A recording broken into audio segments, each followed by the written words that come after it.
Imagine waking up in ancient Rome. You grab a cup, swish it around in your mouth, and it's urine. Not medicine, not a punishment, but mouthwash. And somehow, it gets even worse. The ancient Romans were incredibly advanced. They built aqueducts, invented concrete, and created massive cities that lasted for centuries. But when it came to hygiene, some of their habits were disturbing. One of the strangest involved something every human produces every day: urine. And Romans didn't just use it privately. They collected it, traded it, and even taxed it. As disgusting as it sounds, there was actually a reason. Urine naturally contains ammonia. Ammonia is a powerful cleaning chemical. In fact, versions of it are still used in cleaning products today. Romans discovered that urine could remove stains, clean fabrics, and even whiten teeth. So some Romans used it as a kind of primitive toothpaste or mouth rinse. Imagine walking through a Roman street, knowing someone nearby might be brushing their teeth with yesterday's leftovers. But that was only the beginning. Because Romans didn't just use urine. They built an entire system around collecting it. Throughout Roman cities, large containers were placed in public areas. These weren't trash bins, they were urine collection pots. People walking through the streets would stop and relieve themselves into the containers.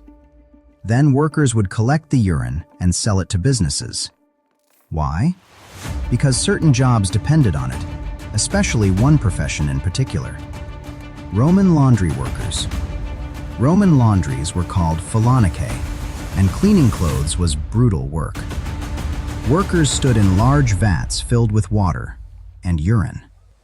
Then they stomped on clothing with their bare feet. The ammonia in the urine helped break down oils and dirt in fabrics, so the clothes actually became cleaner. But imagine working all day in a vat of fermented urine. And if you think that sounds unpleasant, wait until you hear what the government did next.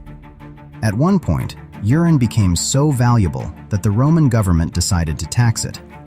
The emperor responsible was Vespasian. He placed a tax on the collection and sale of urine used by laundries. When people complained that taxing urine was ridiculous, Vespasian reportedly held up a coin from the tax revenue and said something famous: "Money does not stink." In Latin, pecunia non olet. That phrase is still used today to mean money is money, no matter where it comes from, even if it literally came from urine. But urine mouthwash was only one strange part of Roman hygiene. Toothpaste sometimes included ground bones and oyster shells. Public toilets were shared by multiple people at once.